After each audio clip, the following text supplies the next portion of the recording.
कर। मैंने 17 साल देश की सेवा करने के बाद मैं फौज से पेंशन आया हूँ। नाराज कहाँ है मोदी? बहुत नाराज है, पूरा देश नाराज है, युवा नाराज है, सैनिक नाराज है, किसान नाराज है। नमस्कार, हम लोग मध्य प्रदेश में हैं और राहुल गांधी की भारत जोड़ो यात्रा में पहुंच चुके हैं। एक बार तस्वीर दिखाइए कि भारत जोड़ो यात्रा में किस तरह की तस्वीर है, किस तरह का हुजूम है। तमाम लोग जो है वो सुबह सुबह का वक्त है और तमाम लोग यहाँ पर पहुंचे हुए हैं और हमारे साथ कुछ पूर्व सैनिक हैं, उनसे बातचीत करते हैं कि भाई यात्रा में क्यों आए हैं और राहुल गांधी को लेकर क्या कुछ सोचते हैं। तो ये बताइए कि राहुल गांधी की यात्रा में आप लोग क्यों आए हैं, क्या उम्मीद है? राहुल गांधी जी से हमें ये उम्मीद है और कांग्रेस की सरकार आएगी, हम भूतपूर्व सैनिकों को जो पूर्व में सुविधाएं मिलती थी वो समाप्त हो गई, वो हमें पुनः मिलेगी। और जो अग्निवीर योजना चलाई है भारतीय जनता पार्टी ने, उसको समाप्त करके रेगुलर आर्मी को रखा जाएगा, जो आज पूरे देश को खत्म कर दी गई है, जो 4 साल के युवा का भविष्य खराब कर दिया, जो 4 साल हमारे किसानों का भविष्य खत्म कर दिया। लेकिन मोदी जी कहते हैं और बीजेपी पार्टी कहती है कि अग्निवीर तो फायदे के लिए लाए गए। देखिए कोई फायदा नहीं है, 4 साल में ये सैनिकों में भी जो अग्निवीर सैनिक होगा वो 4 साल में वो अगर शहीद होता है तो उसको शहीद का दर्जा नहीं है, उसको कैंटीन फैसिलिटी नहीं है, उसको मेडिकल फैसिलिटी नहीं है, उसको भूतपूर्व सैनिक होने का फैसिलिटी नहीं है। तो आप सीमा पर कितने साल काम कर? मैंने 17 साल देश की सेवा करने के बाद मैं फौज से पेंशन आया हूं मैं। जी राहुल गांधी से उम्मीदें हैं? बिल्कुल, हमको उम्मीद है कि देश में जब कांग्रेस की सरकार आएगी तो अग्निवीर समाप्त करके रेगुलर आर्मी करी जाएगी। लेकिन कहते हैं कि भैया बीजेपी ने सरहद को मजबूत किया है, विदेश नीति को मजबूत किया है, आप लोगों को नहीं लगता? कोई नीति मजबूत नहीं की, इन्होंने सिर्फ दिखावा किया है। सर्जिकल स्ट्राइक कई बार हुई, 45 जवान शहीद पुलवामा में हुए, आज तक उसकी कोई जांच हुई? कौन जिम्मेवार है उसका? ये सिर्फ अपने फायदे के लिए सैनिकों को इस्तेमाल किया और देश में सत्ता। इतना नाराज कहाँ है मोदी? बहुत नाराज है, पूरा देश नाराज है, युवा नाराज है, सैनिक नाराज है, किसान नाराज है, महिलाएं नाराज है, देश का गरीब पिछड़ा दल सब नाराज है। वजह क्या है? वजह यही है कि ये झूठे वादे, झूठी बात करना, झूठे वादे करना, कोई काम नहीं करना, देश को अंडारी और अंबानी के हाथ में सौंपने का एक इनका उद्देश्य है, जो सौंप रखा है। अंडानी अंबानी देश को चला रहे हैं। लेकिन मोदी जी तो कहते हैं भैया देश का हम बेटा है, देश के लिए कुर्बान है, ना हमारे परिवार है, हम तो हमारा देश ही हमारा परिवार है। वो तो ये भी बोलते थे कि मेरा काम पसंद नहीं आया तो लात मार के बाहर कर देना, मुझे चौराहे से थैला उठा के चल दूंगा। गए क्या? सत्ता पाने के लिए इतने झूठ बोले, 15 लाख रुपए आएंगे, 2 करोड़ नौकरियां दूंगा, 100 स्मार्ट सिटी बनाऊंगा, बुलेट ट्रेन लाएंगे धकाधक, तमाम चीजें योजना दी, एक भी धरातल पे है क्या? क्या रोजगार मिला क्या? राहुल गांधी से मुलाकात वगैरह हुई है? बिल्कुल जरूर हुई है, अभी हुई? ग्वालियर में कल ही हुई है। ग्वालियर जी, क्या कहा राहुल? उन्होंने, राहुल गांधी जी ने कहा जब देश में हमारी सरकार आएगी तो हम जो अग्निवीर है उसमें समाप्त करने की जरूरत है समाप्त करेंगे, नहीं तो उसमें सुधार करेंगे और किसानों की आय दुगनी करेंगे, किसानों को सम्मान देंगे। जी, तो बीजेपी भी कहती है कि हम भी सम्मान में सम्मान निधि देते हैं और किसानों की जो है वो तमाम बातों सुनते हैं। इधर 2000 रुपए देके किसानों की फसलों को सस्ता खरीद लेते हैं। अभी गेहूं की कीमत 25 रुपए और 27 रुपए है, जब किसानों के पास गेहूं आ जाएगा तो वही 2000 और 2200 रुपए।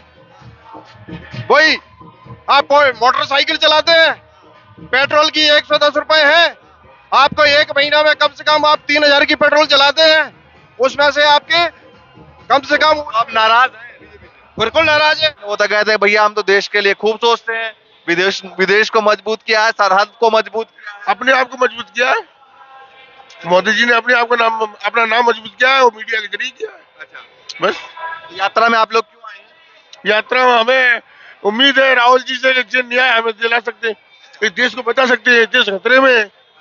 जी, कह रहा है मोदी जी हमने जो किया है वो तो 70 सालों में नहीं हुआ ना, जो ने किया ऐसा कभी कांग्रेस ने किया नहीं, जो ने किया है। क्या किया? इन्हें कुछ किया ही नहीं, वही तो किया है। इन्हें कुछ किया होता तो कुछ करते, दिखा दे, कुछ हुए नहीं है। मोदी जी सिर्फ मन की बात करते हैं, जबकि मन की बात परिवार में बैठ के की जाती है और जनता की बात जो है वो मंचों से और सार्वजनिक रूप से की जाती है। तो मोदी जी ने आज तक कभी प्रेस कॉन्फ्रेंस नहीं बुलवाई, आज तक प्रेस कॉन्फ्रेंस में पत्रकारों के सवालों के जवाब के लिए नहीं कभी आए आज, जबकि हर साल प्रधानमंत्री का फर्ज बनता है हर साल 6 महीने में प्रेस कॉन्फ्रेंस करे, वो सवालों के, पत्रकारों के और जनता के जवाब दे, जो आज तक इन्होंने नहीं किया। इनने अपने मन की बात की और गायब हो गए, पर्दे से गायब। इनको जनता की कोई आवाज नहीं सुननी। अब की बार 400 पार बीजेपी का नारा देखिए जी, ये ईवीएम के आपने बहुत से उदाहरण देखे हैं। हमारे दमोह में भी एक बीएसपी का है, वो कहता है हमें चलो दूसरों ने वोट दी नहीं दी, हमारी परिवार की 6 वोटें नहीं मिली। तो ईवीएम के दम पे ये कह रहे 400 पार 500 भी हो सकते हैं, वो उनके ऊपर है किसको जिताना किसको नहीं। क्या दिखाई दे रहा है 24 चुनाव को लेकर? राहुल गांधी तो यात्रा निकाल रहे हैं, यात्रा का कितना प्रभाव पड़ेगा? देखिए, ये शिवपुरी के लिए बहुत ही खुशी और हर्ष का विषय है कि एक वो गांधी था जिसने दांडी यात्रा की थी, पूरे देश में पैदल मार्च निकाला था, और एक ये गांधी है जो न्याय के लिए, हक के लिए लड़ रहा है, जिसने अपनी दादी को खोया, अपने पिता को खोया, और आज पूरे देश के गरीबों के हक के लिए खुद न्याय की यात्रा निकाल रहा है। लेकिन लगता है कि 2024 में चुनाव में इसका यात्रा का प्रभाव पड़ेगा? बिल्कुल, क्यों नहीं पड़ेगा। आप देख रहे हैं कि महंगाई कहाँ पहुंच रही है, किसान आंदोलन कर रहे हैं, दिल्ली में उनको घुसने नहीं दिया जा रहा है, और डीजल पेट्रोल के दाम कहाँ पहुंच रहे हैं। लेकिन जनता को इससे फर्क नहीं पड़ता, जनता तो कुछ और मुद्दों पर वोट करती है। कुछ और मुद्दों पर फिर आप ये बोलेंगे कि वो तो ईवीएम का काम है पूरा, तो मैं ये थोड़ी बोल रहा हूँ। मैं तो ये बोल रहा हूँ कि राहुल गांधी उसी हक के लिए लड़ रहे हैं, उसी न्याय के लिए रोड पे चल रहे हैं।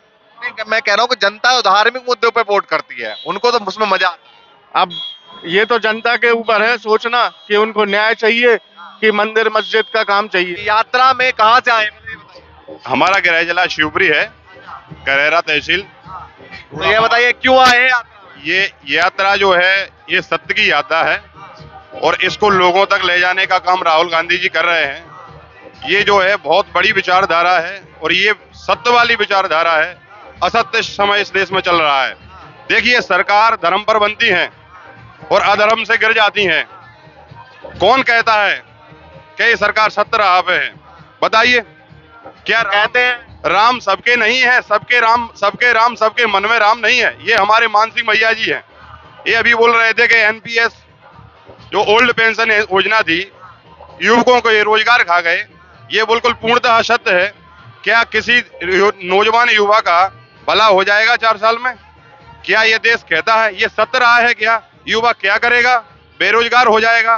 किसान क्या करेगा और उद्योग क्या करेगा? आप 24 का चुनाव आ रहा है, क्या लगता है? हारेंगे, मोदी जी हारेंगे, ये निश्चित है। वो 400 पार का नारा देते हैं। अरे आप तो भूल जाइए, वो धर्म पर सरकार नहीं है। हाँ, और जब जब जब जब होए धर्म की हानि, बाढ़े असुर अभिमानी, ध्यान कर लेना, जब जब संकट मोचन प्रदान पैदा हुआ करते हैं। वो तो 400 पार का नारा दे रहे हैं। झूठे, वो तो ईवीएम के नाम से 400 के 800 दे सकते हैं, वो 600 करोड़ जनता बता सकते हैं, मोदी जी कुछ भी बोल सकते हैं। यात्रा में इस वक्त हम लोग मौजूद हैं, यहाँ से लेकर ये यात्रा महाराष्ट्र तक जाएगी, लेकिन बीच में अलग अलग राज्यों में अलग अलग तस्वीरें होंगी, अलग अलग लोग होंगे, अलग अलग बातें निकलेंगी, अलग अलग मुद्दे होंगे, लेकिन उन तमाम मुद्दों तक आपको पहुंचाएंगे, आपको सुनाएंगे। फिलहाल के लिए नमस्कार।